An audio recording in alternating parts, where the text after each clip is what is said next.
Friends, ಈಸಿಯಾಗಿ ಬೋಟಿ ಸಾಂಬಾರು ಕಷ್ಟ ಇಲ್ಲದೆ ಯಾವ ರೀತಿ ಮಾಡೋದು ಅಂತ ನಾನು ಇವತ್ತು ತೋರಿಸ್ತಾ ಇದ್ದೀನಿ. ಫಸ್ಟು ಬೋಟಿಯನ್ನು ಚೆನ್ನಾಗಿ ಕುದೀತಾ ಇರೋ ನೀರಿಗೆ ಹಾಕಿ ಕ್ಲೀನಾಗಿ ತೊಳೆದು ಇಟ್ಕೋಬೇಕು. ನಂತರ ಒಂದು ಕುಕ್ಕರಿಗೆ ಎಣ್ಣೆ ಹಾಗೂ ದೊಡ್ಡ ಗಾತ್ರದೊಂದು ಈರುಳ್ಳಿಯನ್ನು ತಗೊಂಡು ಒಗ್ಗರಣೆ ಹಾಕ್ತಾಯಿದ್ದೀನಿ. ಈರುಳ್ಳಿಯನ್ನು ಬೆಂದಾದಮೇಲೆ ಎಣ್ಣೆಯಲ್ಲಿ ನಂತರ ಕ್ಲೀನ್ ಮಾಡಿರೋ ಬೋಟಿಯನ್ನು ಕುಕ್ಕರಿಗೆ ಹಾಕಿ ಕ್ಲೀನಾಗಿ ಮಿಕ್ಸ್ ಕೊಡಬೇಕು. ಒಂದು ಸ್ಪೂನ್ ಉಪ್ಪು ಹಾಕಿ ಮಿಕ್ಸ್ ಮಾಡಿ. ಹಾಗೆ ಈ ಕಡೆ ನಾನು ಮಸಾಲೆಯನ್ನು ರೆಡಿ ಮಾಡ್ಕೋತಾ ಇದ್ದೀನಿ. ಕಾಳುಮೆಣಸು, ಏಲಕ್ಕಿ, ಸ್ವಲ್ಪ ಚಕ್ಕೆ, ಲವಂಗ, ಶುಂಠಿ 1.5 ಇಂಚಷ್ಟು ಹಾಕ್ತಾಯಿದ್ದೀನಿ,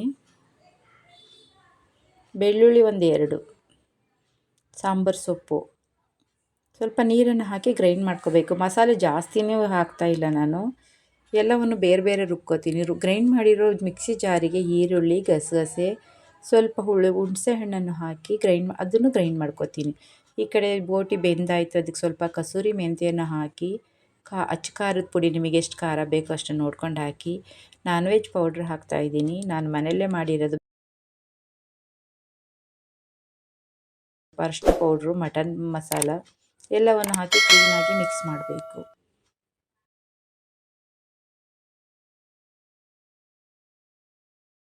ಹಾಗೆ ಮಿಕ್ಸ್ ಆದಮೇಲೆ ರುಬ್ಬಿರೋ ಮಸಾಲೆನೂ ಹಾಕಿ ಈಗ ನಾನು ಬೇರೆ ಬೇರೆನೇ ರುಬ್ತಾಯಿದ್ದೀನಿ. ಟೊಮೊಟೊನ ಗ್ರೈಂಡ್ ಮಾಡ್ತಾಯಿದ್ದೀನಿ. ಈಗ ಟೊಮೊಟೊನೂ ಗ್ರೈಂಡ್ ಆಯಿತು, ಅದು ಸಹ ನಾನು ಕುಕ್ಕರಿಗೆ ಹಾಕ್ತಾಯಿದ್ದೀನಿ.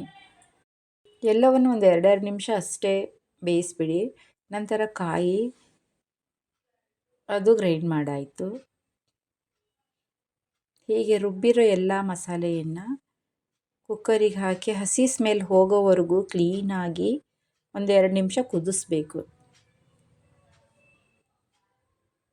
ಸ್ವಲ್ಪ ಉಪ್ಪು ಹಾಕಿ.